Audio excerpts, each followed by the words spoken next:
Yesus di kayu salib. Jadi yang Anda silang yang mana ini, Bang? Apa? Yang Anda silang yang mana? A atau B? Yang B pada saat itu. Berarti yang ingin menyalibkan Yesus apa? Iblis pada saat itu. Kenapa? Terus kenapa Anda bertanya lagi, kan sudah jelas. Dan kata lain, iblis juga mau Yesus disalib. Nah, iblis juga mau. Kalau begitu sebenarnya penyaliban Yesus itu kehendak Allah atau kehendak iblis? Kehendak dua-duanya. Sekarang ini saya kasih sebuah ilustrasi nih. Ini apa nih? Yang saya pegang ini apa? Rosario kan? Ada salib gak? Ada kan? Kalau salib ini ada jasa Yudas Iskariot atau salib ini ada jasa iblis, ganti saja salib ini, ganti dengan yang lain. Ganti. Nah, ya. Edis, kau bikin apologet Kristen jadi tambah repot. Bahkan menyiksa dan mematikan Yesus tentu harus dianggap baik, karena si iblis hanya melaksanakan skenario yang dirancang oleh Tuhan. Iblis jadinya berjasa, karena tanpa iblis yang berperan untuk mematikan Tuhannya Kristen ini, rencana Bapa terus siapa yang melaksanakan? Masa iya Yesus naik sendiri ke tiang kayu gitu? Salib adalah rencana keselamatan Allah yang terlaksana melalui, ya, bukan berasal dari, ya. Salib adalah rencana keselamatan Allah yang terlaksana melalui niat jahat iblis dan iblis ada andil itu, tapi itu bukan merupakan rencana dari iblis. Kalau you mengatakan itu rencana dari iblis, maka kematian Yesus itu adalah penggenapan terhadap rencana dari. Ya karena kerjaannya Edis TV setiap hari cuma live aja di Amerika sana, serang-serang agamanya orang. Ada pemasukan, ada income yang besar dari TikTok, dari YouTube dan sebagainya. Dia mau makan bagaimana di Amerika sana kalau tidak live setiap hari. Makanya dia live setiap hari di TikTok dan seterusnya untuk mendapatkan uang. Medsosnya dia, Edis TV itu. Apakah dia layak disebut sebagai seorang apologet? Tidak layak. Di akhir September 2025, umat Kristen terutama apologet dari pendeta, para debater Kristen dibuat repot gegara Edis Sidabutar. 3 pernyataan Edis yang menggemparkan Kristen karena Edis itu Kristen, tapi pandangannya justru menjungkir balikan doktrin kekristenan.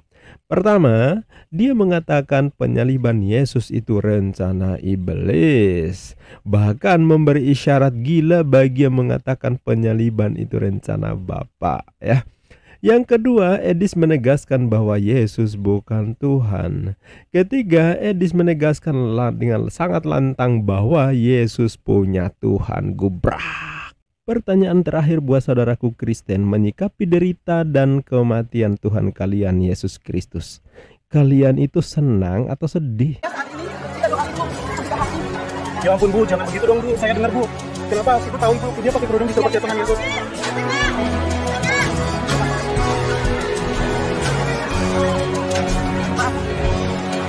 Apa yang dilakukan apologet muslim membahas keyakinan kalian adalah reaksi, bukan aksi. Selama kalian masih mengusik apa yang menjadi iman kami, keluar masuk kampung menjual agama kalian ke kami, maka selama itu pula kami akan hadapi, membedah apa yang kalian tawarkan sebagai bentuk perlawanan anasir-anasir penyesatan dan pemurtadan yang gentayangan dan kalian tebang.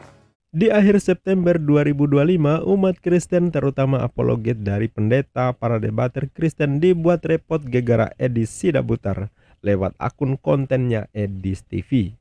3 pernyataan Edis yang menggemparkan Kristen karena Edis itu Kristen, tapi pandangannya justru menjungkir balikan doktrin kekristenan. Pertama, dia mengatakan penyaliban Yesus itu rencana iblis, bahkan memberi isyarat gila bagi yang mengatakan penyaliban itu rencana Bapa, ya. Yang kedua, Edis menegaskan bahwa Yesus bukan Tuhan. Ketiga, Edis menegaskan dengan sangat lantang bahwa Yesus punya Tuhan. Gubrak, ya. Sekarang mari kita simak tanggapan para pendeta dan apologet Kristen yang berusaha meluruskan si Edis. Pertanyaan orang-orang baik Muslim maupun Kristen, penyaliban itu rencananya siapa? Oke. Itu kan yang Anda tanyakan. Itu kan yang Anda tanyakan kepada banyak orang, tetapi tidak ada jawaban, betul? Jadi menurut Anda, siapakah yang menginginkan supaya Tuhan Yesus disalibkan? A. Bapa di sorga, B. Iblis. Apa yang menyebabkan Yudas pergi? Iblis masuk ke dalam dia. Pertanyaan saya adalah, apakah iblis menghendaki Yesus disalib atau tidak? Kalau Kalau dia tidak menghendaki, ngapain masuk di Yudas? Maka dengan kata lain, iblis juga mau Yesus disalib. Nah, iblis juga mau. Kalau begitu sebenarnya penyaliban Yesus itu kehendak Allah atau kehendak iblis? Kehendak dua-duanya. Hanya karena iblis tidak maha tahu, dia nggak tahu dia punya tujuannya jahat, yaitu membinasakan Yesus. Yang dia tidak tahu bahwa ternyata ketika dia mau membinasakan Yesus, ternyata kematian Yesus malah menjadi jalan penebusan.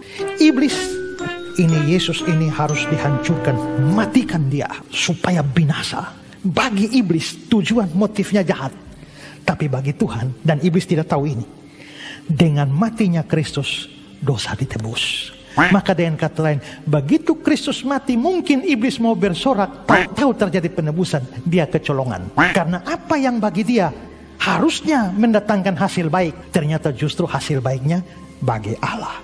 Jadi sebenarnya kalau mau bicara penderitaan Kristus itu rencana siapa? Rencana kedua-duanya, tapi rencana kekalnya itu rencana Allah dari kekal. Iblis itu bikin rencana di tengah jalan, tapi dia kecolongan karena dia tidak tahu seluruh rencana keselamatan. Berarti jika membenarkan penjelasan Ezra Soru, maka bisa disimpulkan bahwa kejahatan si iblis dalam pembunaian Yesus yang juga Tuhannya Kristen adalah baik. Bahkan menyiksa dan mematikan Yesus tentu harus dianggap baik, karena si iblis hanya melaksanakan skenario yang dirancang oleh Tuhan. Iblis jadinya berjasa, karena tanpa iblis yang berperan untuk mematikan Tuhannya Kristen ini, rencana Bapa terus siapa yang melaksanakan?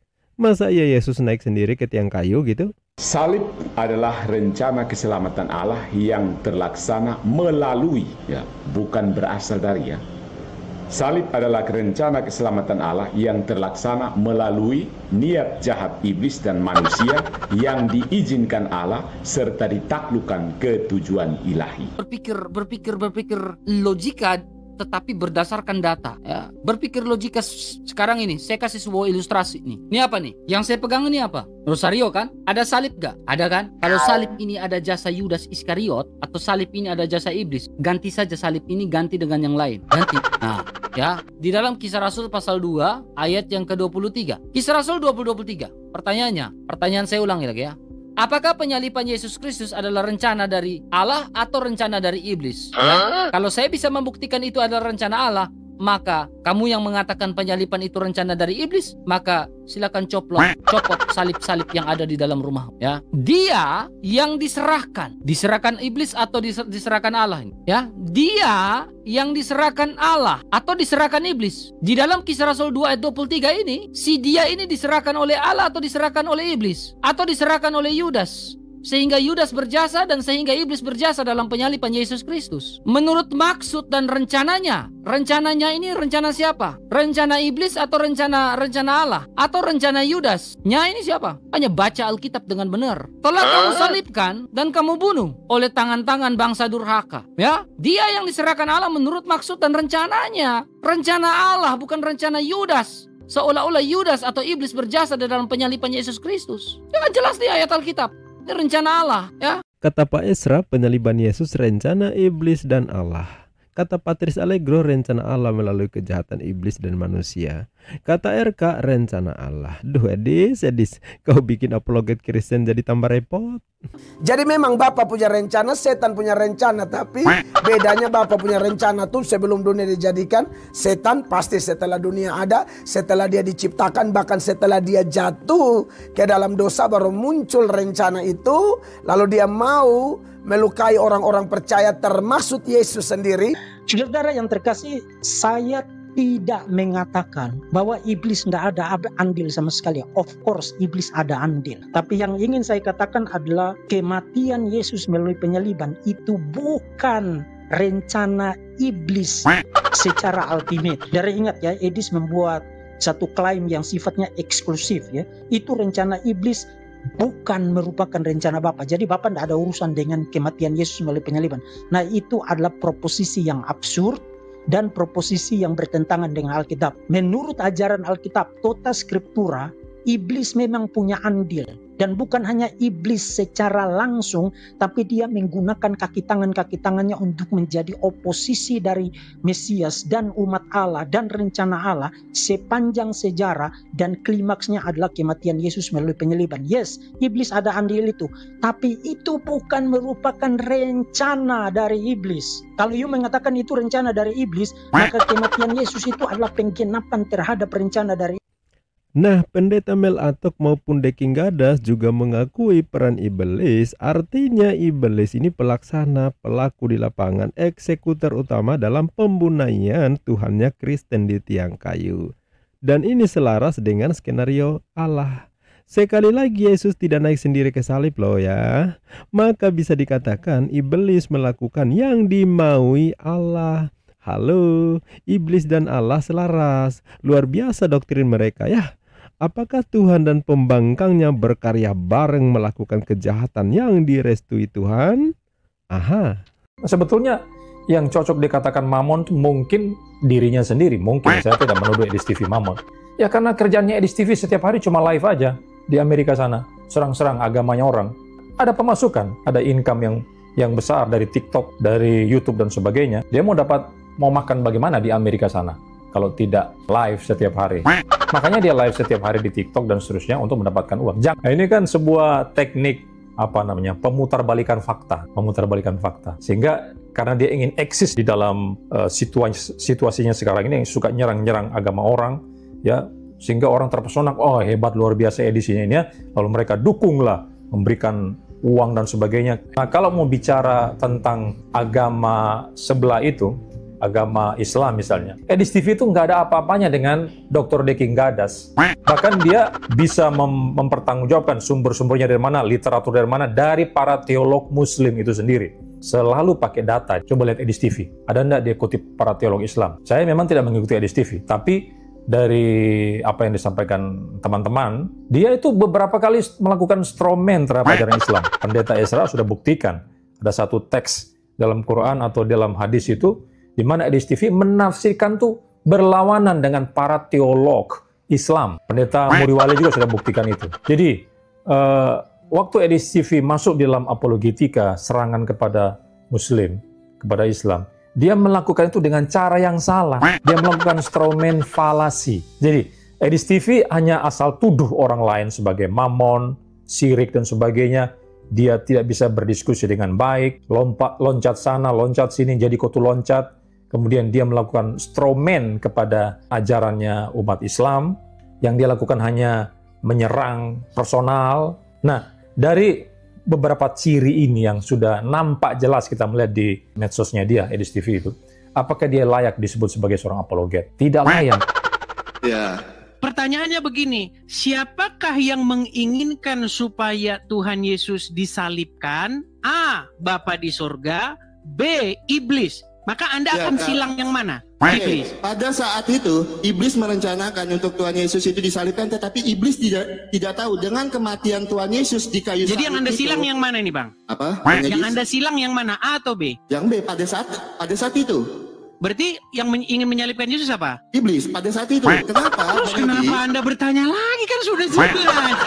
Jadi gini. Jadi makanya saya bilang begini, Bang Oki, jangan kita ngobrol ya, jangan berdebat. Ya, silakan. Yang ingin supaya Yesus disalibkan itu adalah iblis. Jadi rancangan supaya Yesus disalib itu memang dari iblis. Tetapi Bapa di sorga merubah rancangan iblis itu menjadi rancangan keselamatan. Makanya salib itu adalah inisiasi dari iblis, tetapi Bapa di sorga merubah salib itu menjadi keselamatan.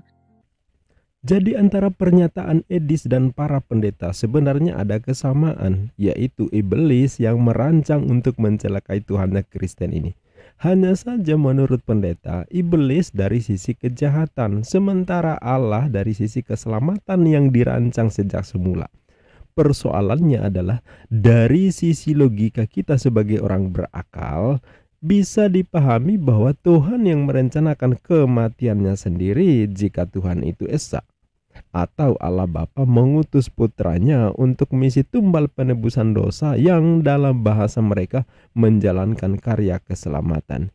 Ini semuanya rancangan Allah. Sedangkan Yudas, Iblis, Pilatus, Algojo tentu hanya pion pelaksana rencana Allah, karena Tuhan Kristen ini datang ke dunia untuk tujuan matoi pada akhirnya, ya.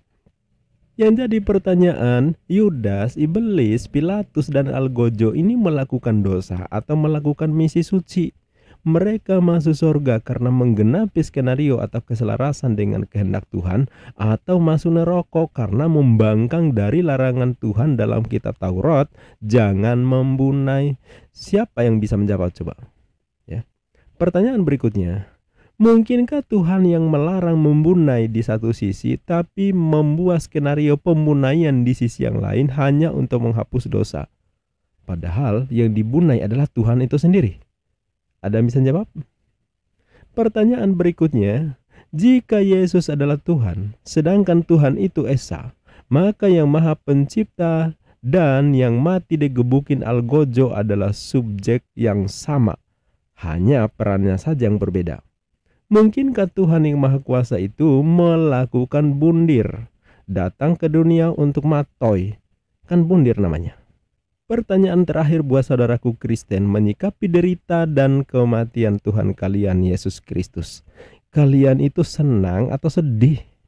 Bersuka cita, senang, menikmati, bangga atas derita dan kematian orang tak bersalah. Bahkan kematian Tuhan yang tak bersalah. Ini rasa kasih atau rasa iblis? Bukan Fakta Islam TV jika tidak bikin Oten mikir keras dan gelagapan ngadepin kitabnya sendiri. Di sini logika dan akal sehat wajib dimanfaatkan, bukan dikebiri.